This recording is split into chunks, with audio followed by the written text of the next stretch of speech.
Leadership. We all know what it is. We also recognize when we see leadership done best.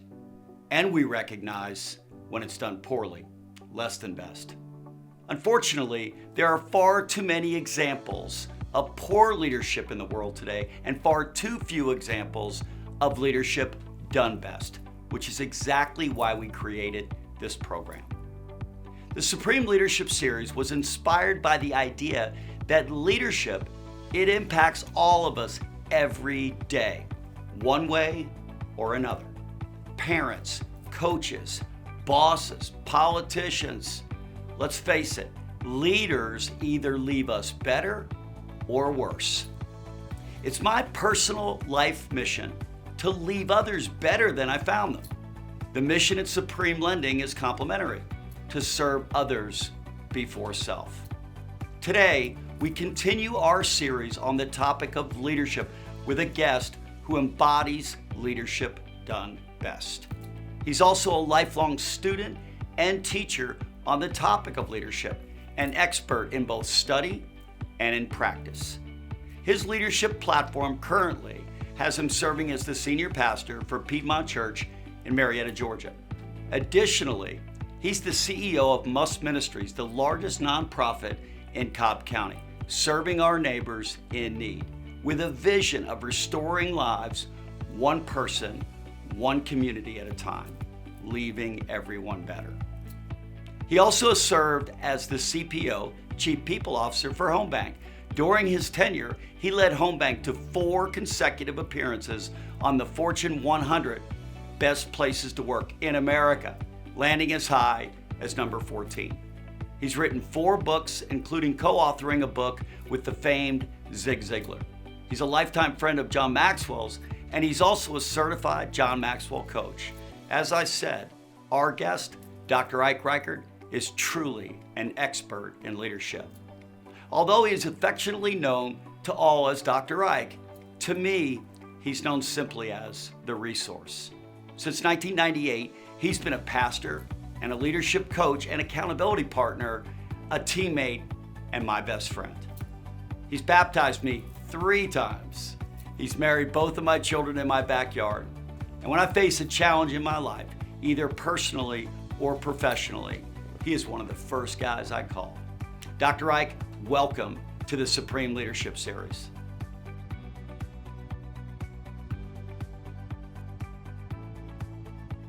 Dr. Ike Reighard, welcome to the Supreme Leadership Series. Well, thank you, Pat Flood, and welcome to Piedmont Church today. It's so great to be here in your home court, right? That's right. Yeah, so I'm really looking forward to our exchange today because the topic of leadership is so fundamentally important. John Maxwell, you know John very well. I do. Famously, on the topic of leadership, said that leadership's about influence, nothing more and nothing less. I took the liberty to take that comment and to really make it a bit, tease it out a bit, right? That it's about influence, but influencing others to be their personal and their professional best. You're a senior pastor, you're a CEO, one of the largest nonprofits in Georgia. You've been leading your entire life. How do you define leadership? Well, I think John is spot on when he says leadership is influence. And you have to have someone following you to be able to influence them. John often says that if you're out being a leader and no one's following, then you're just taking a walk. And so you want to make sure that you really are leading and that you're influencing people in the right way. So for me, leadership is really about inspiring people the best path that they can have, not only in their earthly life, but for their eternal life. And that's what influence is for me every day. I live to be able to inspire people. And the word inspire is a Latin word that means you're breathing life into someone. And that's what I love to do every day. And so I think leadership definitely is influence, but make sure you have some followers that are coming along behind you. Yeah, so influence people for the best outcomes in their entire life. And it's a lot more complicated. We'll get to this in a few minutes, maybe today, because of all the, noise and complexity that is life for all the people that we're leading. Most of our audience They're business leaders in some capacity. And most people in business, interestingly enough, in the position of leadership, they define success by how much we produce and how much money is being made. There's nothing wrong with celebrating being productive, and there's nothing wrong with celebrating financial profit. But that's not how I define success in business, because I don't believe that people that, if I gave them a business card and said, my purpose is to make a financial profit, I don't think I'd have a line at the door of customers. They want to know that I care about something bigger than that on their behalf. So I guess my question would be to you is leaders' purposes in business, what should it be as opposed to simply production and financial profit? Well, if you ask most people what's your most valuable resource in your company, they're going to say your people, that's the absolute key. How are you treating those people? Are they just interchangeable cogs inside of a machine? Because if that's what you do, that's how people are going to feel. And that's the way that they're going to respond. And you want to be able to build something deeper with your team. You want to be able to build those relationships that are truly going to last, because everybody's looking for the Holy Grail. They want to be able to source the best people. They want to be able to engage the best people, and they want to be able to retain the best people. And if that's the Holy Grail of HR, then the way that you treat people is going to be the key determining factor of how those three things work out for you.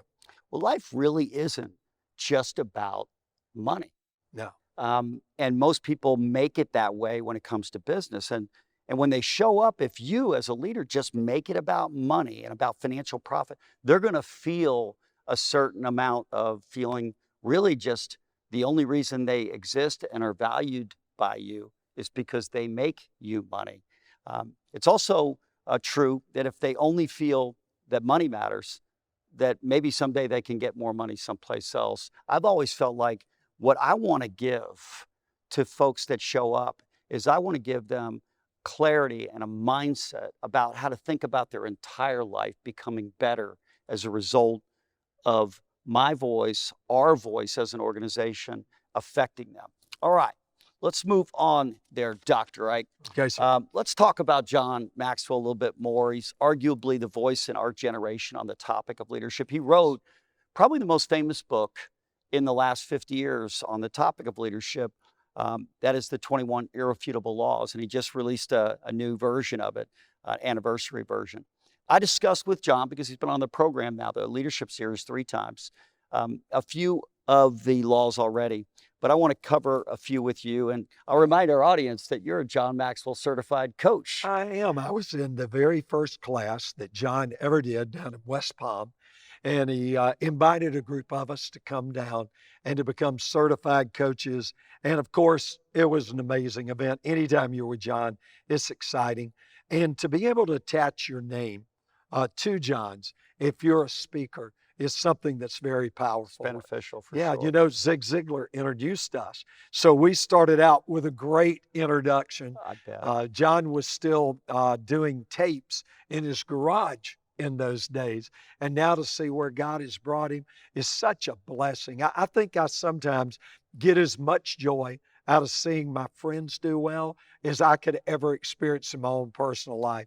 John's certainly been one of those guys. And you and I, because we've known him for so long, we know that his message has never really changed. His message on the topic of leadership, about bearing, influencing, and doing certain things which are a part of the 21 laws. Let's talk specifically about one of them. Okay. Let's talk about one of my favorites, the law of connection. What is that? Well, the law of the connection, John says, is the heart comes before the head.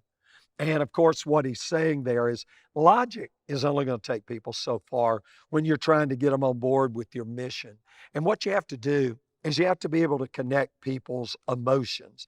And so the heart coming before the head is make sure that you're connecting people on that emotional level, that you get them engaged in what's going to take place. And the best way that you can ever do that, honestly, Pat, and this is something you are a genius at doing and still are, you engage your team one person at a time. I've watched you for all of these years, and that's one of the most gifted things that you have going for you. And it's not something that you force. It's something that's truly part of the fabric of who you are. You care about that person. You care about that spouse. You care about their children. You care about what's going on in their life. And when you've got someone that believes in you that way, it's very easy then to get them on the mission because you've already gotten a hold of their heart. The last thing you want to do is just tell people you want them for the head or for their hands. You want to make sure you're connecting that heart, and that's the law of connection. I think the law of connection is so powerful because if, as a leader, if you miss this point, these people have life stories way before they've met you. They have pain and they have hurt in their life, and they have current struggles that are going on with their life. And then they show up, and of course, whatever they're going to do, whether it's working with you at Must or at the church or with us at Supreme or with any of our partners out in the field, the reality of it is that if we don't meet that heart and care about their life in total, we'll just be less effective as coaches to coach them to a better place, which is, of course, what we need to be able to do. So you got to connect first is the bottom line, right? You do. And it's got to be a heart. No one ever forgets that leader that recognized someone before they ever had a big accomplishment. We watch it in sports all the time. The coach that's coaching up maybe that tight end, and then that tight end goes on to have a great game.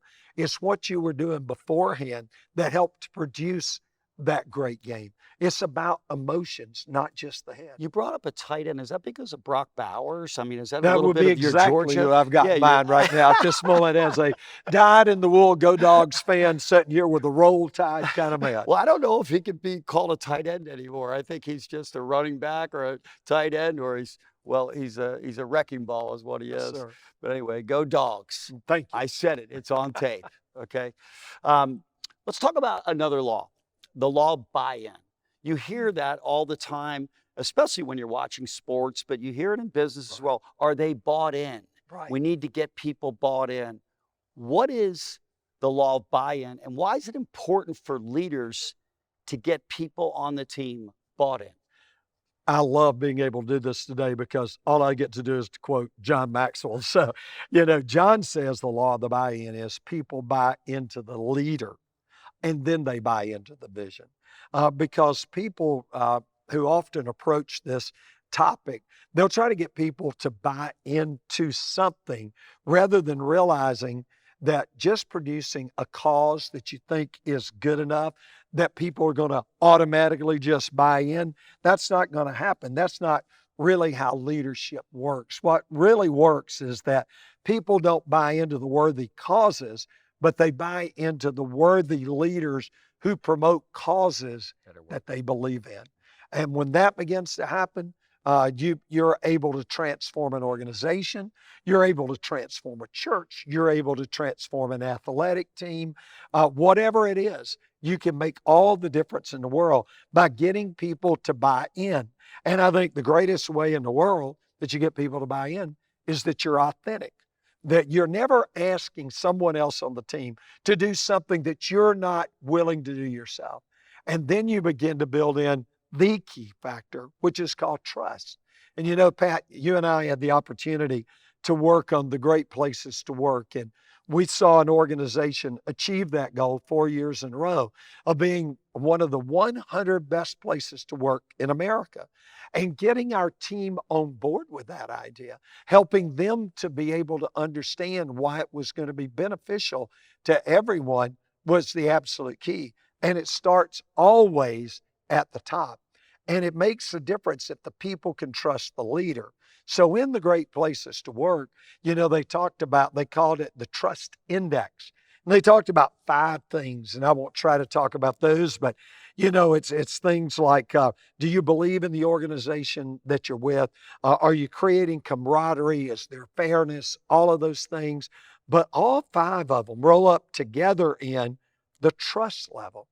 And I tell leaders all the time, if you're trying to implement trust in an organization, your level of trust is going to determine the speed of change that you can make within that organization. The lower the level of trust, the harder the slough is going to be to try to get through it. Higher level of trust, people are buying into the leader. They're saying, let's go, let's get the mission accomplished. Yeah, and I found that, again, back to law of connection, because this one, the buy-in, kind of blends itself into it. If people trust the leader, then the cause that you want people to buy into is a lot easier for people to enroll themselves in, especially when the cause is good. If the cause is only to get as much as we can get in life, to make as much as we can make, there are a lot of amazing people that want more than that. Because there's nothing wrong with making a good living, making financial returns. I'm for it. But I'm also for being involved with something that leaves people better, that makes mankind better, that makes our neighborhoods and our communities better. And I think most people want to buy into that kind of cause and want to sign up for that kind of cause. But to your point, to get buy-in, they have to buy into the leader first. So you all make yourself, if it's about the tools and the strategies, those things are important, but they'll change over time. What won't change is people waking up in the morning and believing in the pastor and believing in the CEO of Musk Ministries. I know when you went through a pretty big fundraiser in the last couple of years with Musk Ministries, we're trying to raise $25+ million. Yep. You can't just call a couple friends for that. No, I'm glad you did call, but it was so easy to get me to buy in to your vision with Musk and to pay dollars to it, because I know you, I'm bought into you as a leader, and I know your cause specifically with Musk. So check the boxes. I'm all in. I did pay my bill, right? Yes, you did. You Just want to make completed sure today. your pledge, and we are very appreciative. And we will finish that program, and we'll finish it debt-free. And that happened during 2 years of a pandemic. One of the things that inspired me during that time, because a lot of people were stopping things that were financially oriented. And I always had in the back of my mind the story of the Empire State Building. That was built during the Great Depression. Yep. And that inspired me to think, if they were able to accomplish that during the most difficult time this nation's ever known financially, then surely we could get through COVID. And the interesting thing is, Pat, we've had the best financial years we've ever had. We were just rated this week as the 34th largest nonprofit in the state, in the city of Atlanta. They rated the top 75, and we were number 34, which is amazing, because our giving has been up because we were doing something to help people.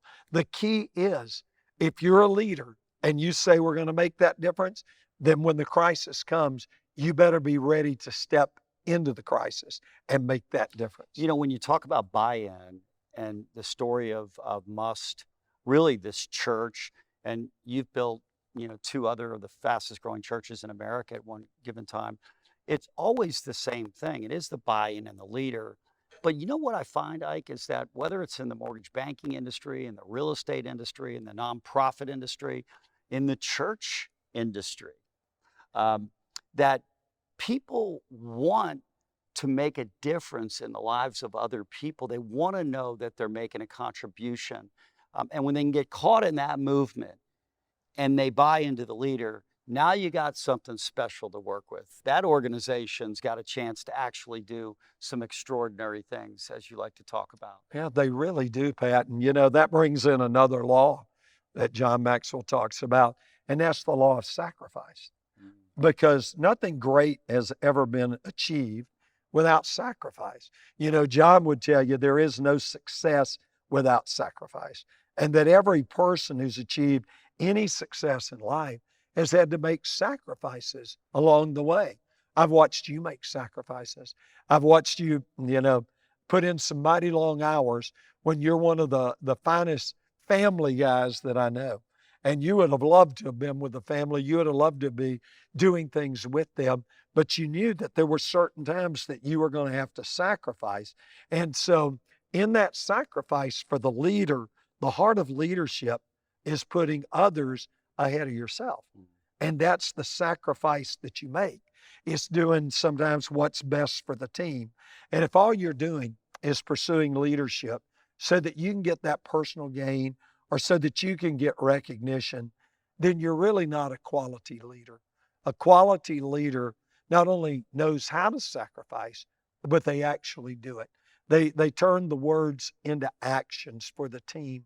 And when you go and you put it all on the line for that team will follow you anywhere. Yeah, I think you just hit on an incredibly powerful point. Sacrifice precedes benefit. Yep. Right? That's the way it happened in our world, in our faith world. It first had to be sacrificial, and then there was going to be an abundant blessing for those, all of us, right, that believe what you and I do. It's no different. And I think if you're a leader, you need to ask yourself the question, do the people that you're responsible for, do they see you as someone who's willing to make a sacrifice to benefit and bless them? Or is it that you're constantly focusing on what you're getting selfishly? And the best leaders I've ever met, the ones that I really look up to and admire, you being one of them, they're always living their life focused on what they can do and what they can give away to others beneficially, as opposed to what they're getting back. And two average guys like me and you have done okay with getting back as well, right? But the blessing of getting back, the idea of knowing that you're helping other people, is arguably the most important thing. Let's talk. We've got interesting history together, right? We do. And our wives are very similar. Yes, they are. Yeah, by the way, if you want to know who the real boss is in my household, it's Lisa. And if you want to know who it's Robin. I can tell you that for Exactly absolute certain. Yes, sir. So, there's Lisa in my life, who has been in my life now, married to me for 38 years, who has clearly brought out the best in her husband. She's the one that's challenged me and bought in to me early on when there wasn't probably a lot of good reason to buy in when I was a senior in college, but she did. She saw the goodness in me and pressed hard to make sure it stayed and came out. My pops, as you know very well, my family reverently refers to him as the source. Yes, we do. And if you ever get the nickname, the source, as a leader, he's the patriarch of our family. I don't know that there can be a better way to revere a leader than to say something like that. In business, I had another source, a gentleman named Horst Schulze, who is one of my favorite folks. And I copied his blueprint when he was running the Ritz-Carlton in the two businesses I've been responsible for, because I thought my heart was always made to serve. My faith calls me to serve. And so in business, I wanted to be the very best in service. And Horst Schulze is magnificent. So he's another source. He's a source of my professional life. And then there's you, which is the resource. So I've got two sources other than Lisa, and then Dr. Ike, because you've been in my life as a coach, as a teammate, as a friend, best friend, and really as a source of wisdom when I've gotten to complicated moments in my life and I just want to talk to someone. So that gets us to the inner circle. Yes, sir. You're a leader. And I just gave the group essentially my inner circle, those folks that hold me accountable to my standard, the standard that I wanted to set for myself as a leader, but also are there when I need to talk to someone and say, hey, I've got this issue going on. This is what my thinking is. Help me with it. Talk about inner circle and why is it so important for a leader who really wants to be the very best to have one? Well, as one of the 21 laws, John would say, a leader's potential is determined by those that are the closest to him. I don't care how much energy I have. I don't care how much vision you have. All of those things that come together to create a great leader. At some point, you're going to max out. It's just going to happen. And then your success or failure is going to be predicated upon those that are the closest to you. And I think the law of the inner circle is exactly that. Who is it that's closest to you in your life? You know, sometimes you have people in your life for a season. Sometimes you have people in your life for a reason. But God will bring people through the door to you. And in my life, one of those people, Zig Ziglar, helped change my life. I flunked out of college, was working dead-end jobs, became a Christian, and I was in my early 20s, and someone said, "You need to read this book." And they handed it to me. It was called See You at the Top. And that book changed my life. Now, becoming a Christian, it made a huge impact. I got focused on wanting to do something different than load trucks at 120 degrees, you know, down off of 10th Street. I got motivated there. But it was Zig's book that really changed my life. And I set a goal of being able to go to college. I had no idea that years later that Zig was going to become a friend. And we had a casual friendship in the beginning, just getting to know each other. And when he did the sequel to See You at the Top, called Over the Top, he told my story in that book. And he said that what changed my life, because I didn't have any goals and things like that, is he said, Ike Reighard went from being a wandering generality to a meaningful specific. And so, yeah, is the nicest way anybody's ever said, you were really a big screw up in your life till you finally got it together, right? And so his relationship in my life was just huge. Then we got closer. Then we got closer. And we ended up doing a book together. But where we really bonded, Pat, was he had a daughter that developed a lung disease. And it was hardening her lungs. And she was not going to survive. And for years, he had always been that guy that I would go to. But because of my experience and having lost a wife and child, he now relied upon my experiences to help him navigate the loss of a child, which is, for a human being, I think the single most improbable thing that you think that you'd ever have to do. And so we became very tight during that time. And then we did the book called Daily Insights. And that book continues to be out there on the bookshelves all these years later. And we would meet on Saturday mornings. He would call me every Saturday morning. And I would talk to him about the Sunday school lesson he was going to teach the next day. So it became the Saturday morning call with Zig. It was just, that was my routine. And when he died and his family planned the funeral, it was on a Saturday morning. And so I flew out to Dallas, Texas to Prestonwood Church, and Jack Graham and I helped to do Zig's funeral. That was my last Saturday morning with Zig. But then I had Dr. Gene Hendricks, who was the dean at Mercer University, that I should have never been allowed into that school. As a matter of fact, they had written me 3 times to tell me I was not invited to attend that school because I flunked out of college when I was barely 17. And then here I am in dead-end jobs, become a Christian, read that book, See at the Top. I'm fired up now. I'm ready to change my life. And no one's given me the opportunity to change it. And I was so discouraged. And then in a meeting that could only be characterized as miraculous, and some people would call it a coincidence.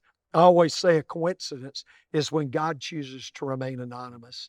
He put her in a stairwell as I was exiting a building after being told for the 4th time, you're never going to get into Mercer University. And I met her in a stairwell, and she just looked at me and said, are you okay? The law of connection. Yeah. Are you okay? Yeah. And I said, no, I'm not. She said, can I ask you why?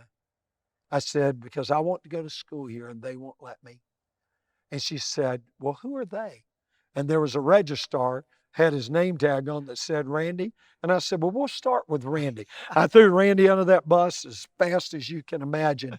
But I had no idea who she was. She said, do you have a moment to talk with me? I said, sure. We walked upstairs. Then she leaned forward, crossed her fingers, laced them like this, put her knees and her elbows down on her knees, leaned forward, and asked me to do something that no one had ever asked me to do. And now I've asked thousands of people to do since. She goes, tell me your story. Tell me your story. And I said, I don't have a story. She goes, son, everybody has a story. What are you doing here? And I told her, my parents had a 5th grade education. I never even thought about going to college. It never entered my mind. I was going to work in a rock quarry like my dad did, and my brother and my cousins and everybody else. That's what we did in our family. No one had ever been to college. And she changed my life in a stairwell. Wow. And, she was just absolutely amazing. She had that impact in my life. John's had that impact in my life. Through getting to know him, through walking all these different stages with him and seeing how God has used him. And what I love is he's absolutely the same person that I met on that very first day through Zig introducing us. And then, of course, I talk about your top 5. You're in my top 5. Wow. And you taught me so much about business. You helped me to get over my reticence of not having grown up in the corporate world. And you did it by kicking my rear end a couple of times and coming in and challenging me when we were in a meeting with all of our top executives and a topic came up and I started to say something, but I didn't because I'm thinking, well, I'm just the preacher in the room. And these are brilliant people in your MIT and everything under the sun around that table as far as degrees and accomplishments. And I held back. And you came into my office. And when you shut the door, I knew there was an issue. And you said, I want to ask you a question. I went, sure. And you said, you had something to say in that meeting, but you didn't speak up. Why did you not speak up? And I gave my excuse. Well, all those people are so smart. And, I just wasn't sure what I was going to say had as much wisdom as was needed. And then you asked me another question. You said, so what do you think that real wisdom is? And I said, well, I would say, obviously, biblical wisdom. And you said, so you are the smartest person in that room if it's biblical wisdom, but yet you didn't open your mouth. And you left my office, and I sat there and had to work through that. There were a lot of tears with that because here's what a friend does. They challenge you. Good friends challenge you. Good friends will look at you and go, you're better than that. You can do better than this. And that good friend is the person who walks in the room when everybody else is maybe walking out. That good friend is there to hold you up and encourage you, influence you. And then, of course, I have Robin in that circle. And, she's one of the funniest human beings I've ever known. Her wisdom sometimes is so earthy that I couldn't possibly use it in a sermon without repackaging it. Let's put it like that. But she has so much wisdom and so much knowledge, and it benefits me every day to be able to seek her wise counsel because she didn't marry the preacher. She didn't marry the CEO. She married this guy named Ike that she loves, and she's going to give him unvarnished truth. She really, really is. I know that for sure. I'll tell you a funny story. So, and you know this because you witnessed this. So when we were getting to that moment and you were going to become the chief people officer at Home Bank, and I told you, I said, well, all right, so it feels like we're there. Why don't we have lunch together with Robin? And she came into the boardroom that day, as you'll remember. And I told Robin, I said, Robin, you just need to know, I know this is a big deal, Ike leaving, him being a pastor in the church world and joining corporate America. And so I just want to let you know, I will take very, very, very good care of your husband. She said, you better take good care of your husband because if you don't, I'll hunt you down like a dog. I remember you turned to me and said, I don't know what it means to be hunted down like a dog, but it doesn't sound good. Doesn't sound good. And I remember looking at your face in that moment thinking, we married basically, Robin and Lisa, we married the same person. We did. Because that's exactly what Lisa would have probably said back to you. So So thank you, because what I just heard is that you had and have many voices. They don't have to be every day in your life, but they're people that are in your life that you admire, Zig, John, that really bear influence on how you do everything every single day, whether they're still there with you. And I feel very much the same about you as the resource in my life, because as you know, I can always count on you when I call about a personal life issue or a professional life issue for your advice. And if you don't have an inner circle, you're traveling alone as a leader. Um, and the people around you, if they just say yes to you, that's not really an inner circle. They don't need to be naysayers, but they certainly need to be truth tellers on the issues of character, and then otherwise on competence, because there's a lot of people, as you know, that work with you in your inner circle, just like me, that are better informed on a number of different topics that can help me make sure that the outcomes for the people that I'm responsible for are the very best. We got one more law to cover, but before we get to that, I want to talk about something that's particularly important right now, and that is adversity. And, we went through the last couple of years and, unprecedented, with COVID and the pandemic and people's loss of jobs, and then the market getting better. Imagine that, in housing getting really good, and prices going up, and unprecedented. We also have lived through, the last number of years of the divisiveness that's going on in America, certainly in the political theater, and that season's starting again, coming up here soon. Now, market conditions are changing. Inflation, and the Fed is raising rates. So people in our industry, particularly, and in the real estate industry, they're in the middle of a storm right now, and it's fair to say it's probably going to get bigger. So adversity, there's two types. Let me try this out with you. Okay.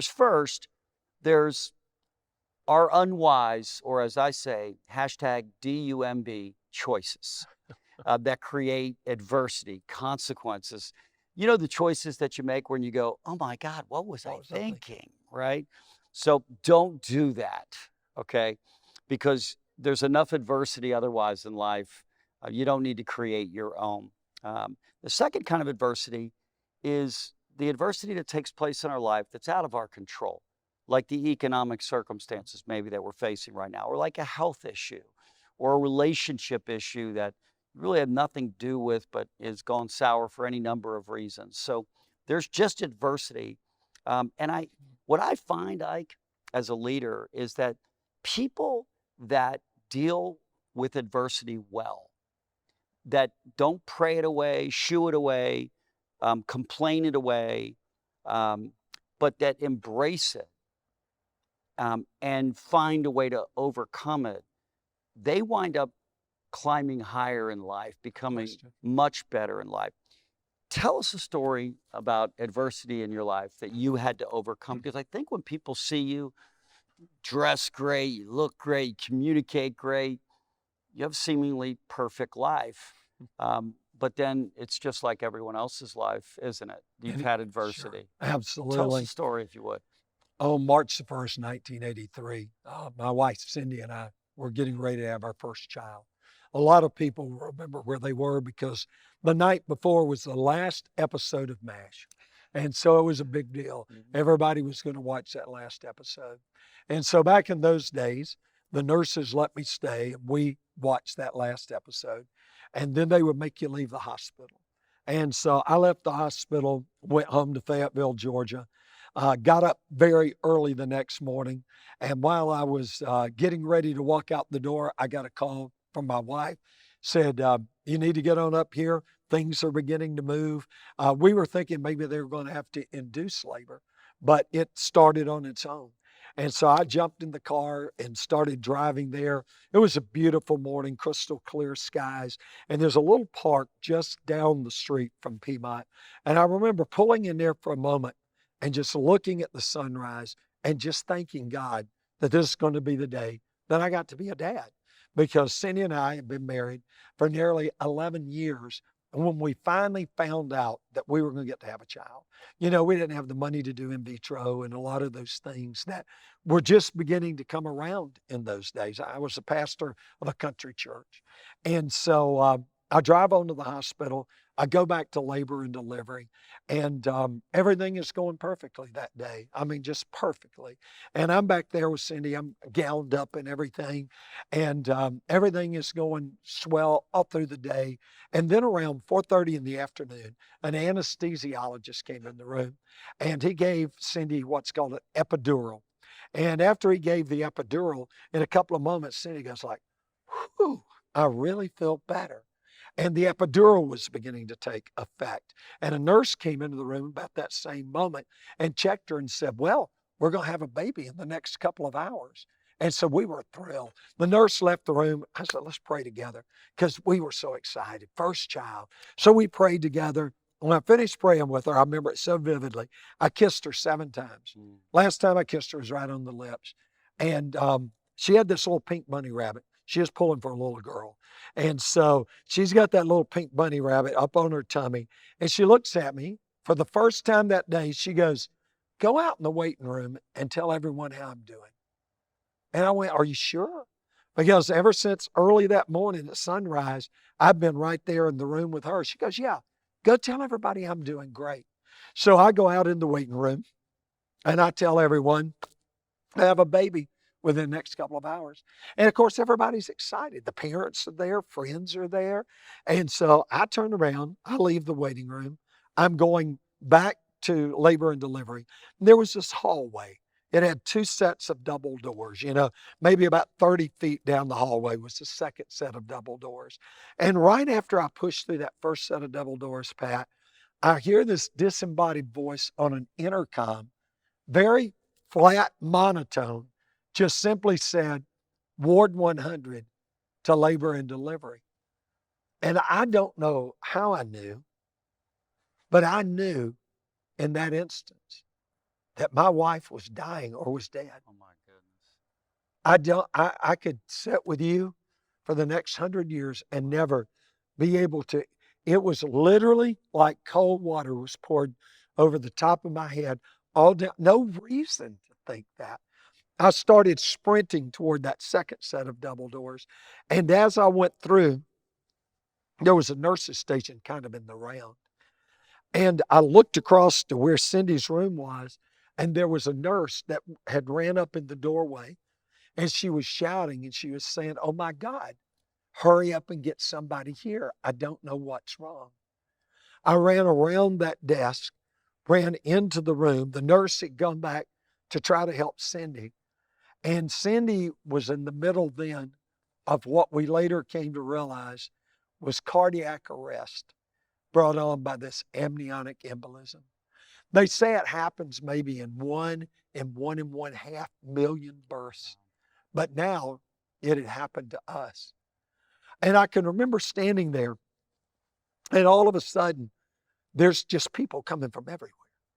And they're running in the room, and people are kind of grabbing my arm and saying, "Sir, you need to leave. Sir, you need to leave." And I'm saying, "No, you don't understand. That's my wife. That's my baby right there. You don't understand." And I kept moving backward till I literally moved up in the corner of the room. I'm watching her on this bed. I'm in the corner of the room, and there's white coats and there's crash carts and there's people, you know, jerking, you know, her gown off. And I was there a minute and understood why they wanted me out of the room. But I'm sitting there watching them trying to save her life. And I'm telling you, it's not going well. Because they're beginning to stop one by one. But this one doctor, and the doctor evidently said, "Does she have family here?" And they pointed me out.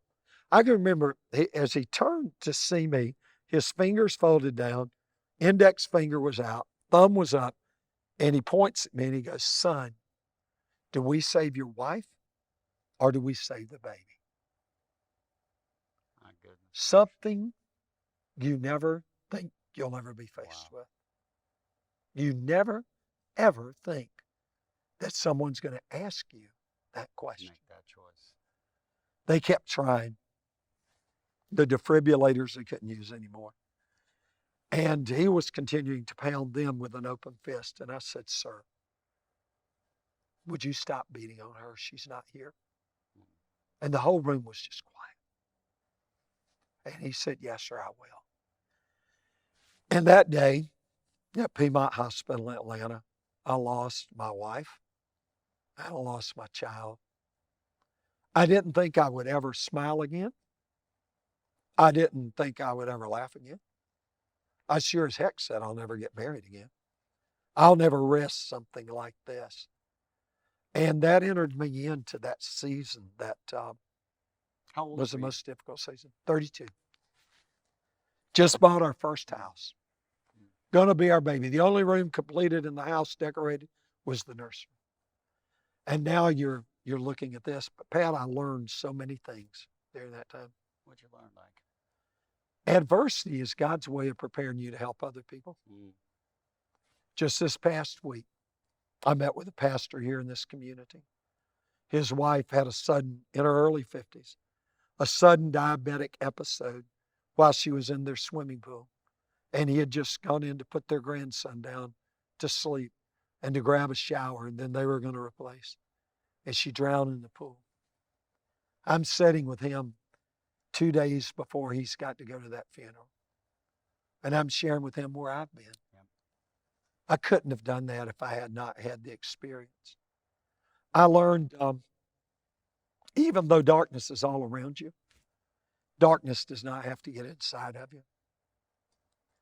No matter how great the pressure is, what really matters is, where does the pressure lie? Is it pushing you closer to the heart of God? Or is it pushing you away from God? And you get to make that choice.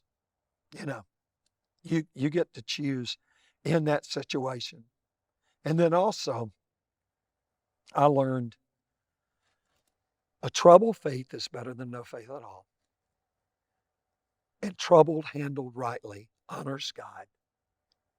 And live your story right now.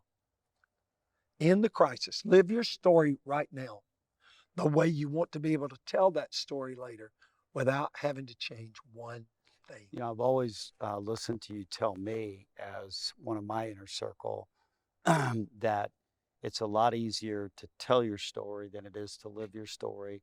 But the advice you just gave is about the best advice we could ever get. You know, it's always the same, the adversities that we wind up experiencing, not the poor choices or unwise choices, the dumb choices, but the other adversity. You know, it feels like it's being orchestrated or God's acquiescing to it, but it's going to bless us at some point if we don't get hurt and keep the hurt with us. We have to somehow or another wind up just accepting that God is going to use us. But again, it gets back to the whole idea of leadership that we've been talking about. Is it about you, or is it about what you're going to do for others? And had you not had that experience the night before the last episode of MASH, had you not had that experience, you wouldn't be able to help everyone else that's had a similar experience. You also, from a relevance standpoint, as a leader, your voice would carry less relevance. I've heard that story a number of times with you as you've been speaking in the past. And I just got chills listening to it again, because I thought, you know, how do you get through something like that in life and get better? And we both know that, you know, it starts with our faith and our belief that God would only allow something like that to happen to bless a lot of other people. And we've just got to come to terms with accepting that, just like Job did. At one point, Job had to be reminded that he wasn't around when the stars were breathed into existence. That's right. And that just gave him context and perspective to get back on track. Go ahead. At some point, you have to stop. Forgive me. You have to stop asking why and start saying what now. And I read this quote by a guy named Charles Haddon Spurgeon. He's a great English preacher. And he said, God is too good to be unkind. He is too wise to be mistaken. And when you can't trace his hand, meaning you don't understand why these things are happening, he says you can always trust his heart. Yeah. So I learned to trust in the heart of God. I learned to believe that there is a sovereign God who is guiding my life. And I may not understand here why I'm going through the things that I'm going through, but I have a whole eternity to be able to learn why. You know, it's interesting. The topic of forgiveness comes up, right, when we talk about our faith. But what I've found is if you're not a believer, if you don't learn how to forgive yourself for your unwise choices and forgive others that have hurt you, including God, then you're never going to have deep, meaningful, long-term relationships that are healthy. I've almost gotten to a point now, like when I meet people for the first time, I can feel in their spirit, I can feel the pain in their life. And when you say things like, tell me your story, as a leader, it's the best and most powerful line ever, because when people actually trust your heart and they tell you their story, you'll get them to tell you about what you just told all of us about. And then you can connect in a way that you otherwise could never connect, because they've just shared something that was really meaningful and personal. And then we can give them the advice, believe it or not, that they have to find a way to overcome their adversity. So people have lost businesses. I know what that's like. People have lost a lot, including my dad lost his son and his wife, and you lost your wife, Cindy. But God replaced her with Robin, ultimately.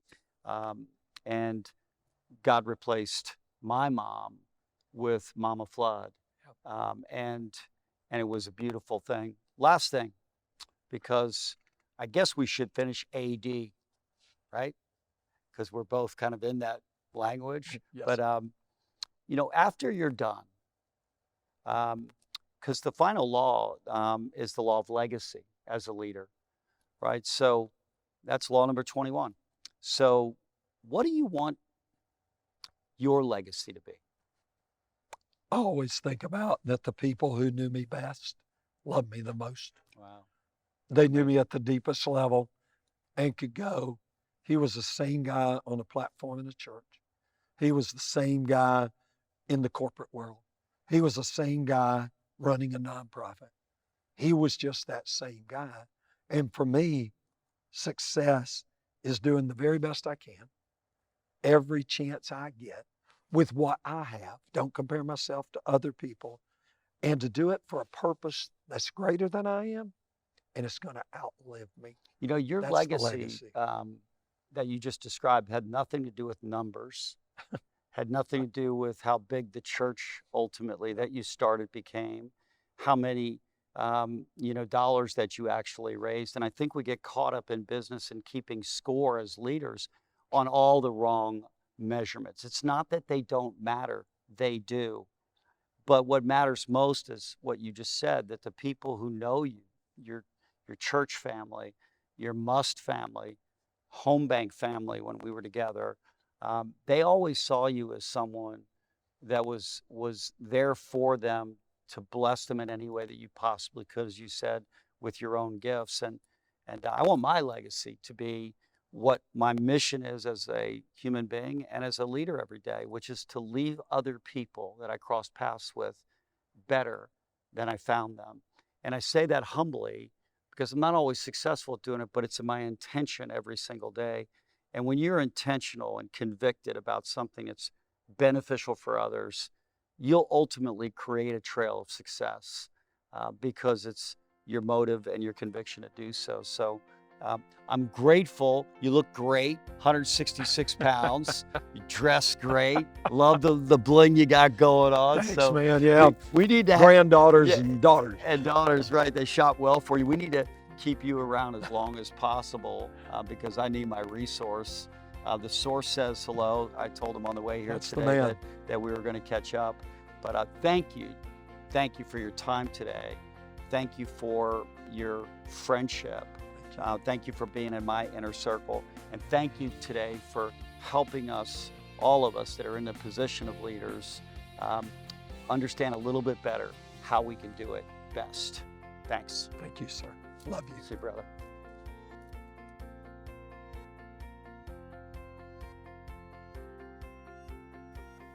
Dr. Reich, my resource and my best friend, thank you for offering your wisdom to all of us today.